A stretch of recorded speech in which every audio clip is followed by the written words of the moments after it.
The contributions of the immigrants, particularly who come here for college education and so on, there's statistics to show that they have a bigger impact than most of the people. They create more jobs than the number of jobs they take. From 1995 to 2005, a quarter of all the startups in America had been founded by immigrants. And in Silicon Valley, the number increased from 25% to 52%. 52% of Silicon Valley startups are founded by immigrants. So innovation was a hobby of mine from a very young age. So I came here, I had a small piece of paper in my wallet with 64 ideas, just ideas, in tiny Hebrew letters in my wallet. And it wasn't until 2000 actually, when I met with Polio. He introduced me to lecturers from Stanford that were looking for ideas, and we started NeoGuide Systems, which was my first company. And from there, just, company after company. So I came to the United States as a J1 visitor, student. Stanford wanted me to stay as a fellow at the biodesign program.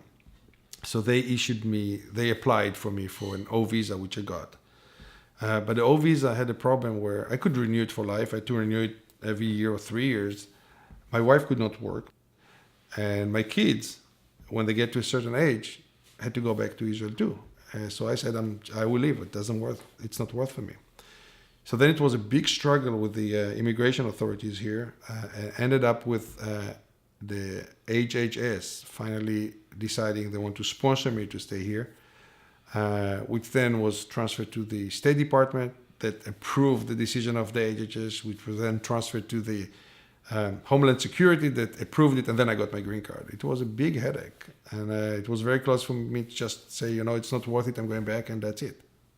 Right now, Silicon Valley is still, the best innovations, the newest, technologies are still here. So if I do want to start a company, most likely it'll be here again. But obviously, I think the visa or the immigration issues, is a concern, especially closer towards the end of next year when, it's, coming to that expiration date. Like, where should I go? That's definitely one of the deciding factors, I would say. Because if I, by that time, if I couldn't get myself excited about the next idea I want to build, then, the visa would basically force me to consider China.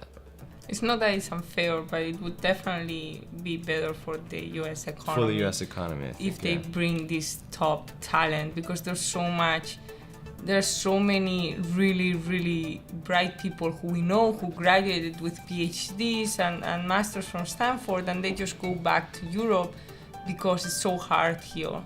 We're exporting our prosperity. I mean, our leaders talk about exporting the American way, exporting capitalism, American values and democracy and so on.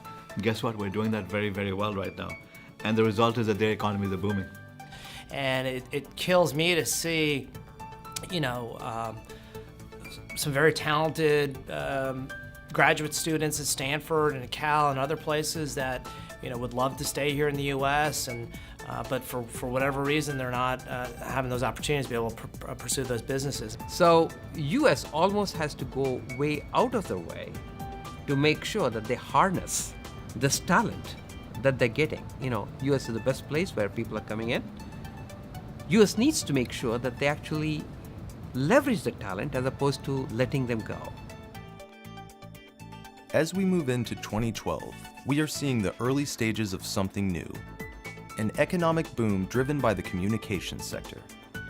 Smartphones, mobile apps, and social media are creating new companies and new work for Americans to do.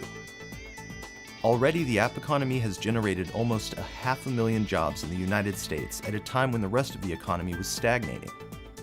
Companies like Facebook and Google are hiring at a rapid pace. But this is no time for complacency. Make no mistake, the communications boom is taking off in every country, and the global competition is intense. To build the next generation of high-growth companies in the app economy, we need every entrepreneur we can get, immigrant or native. If we want the jobs, if we want the return of prosperity, the U.S. must do what we do best. Welcome talented people from around the world.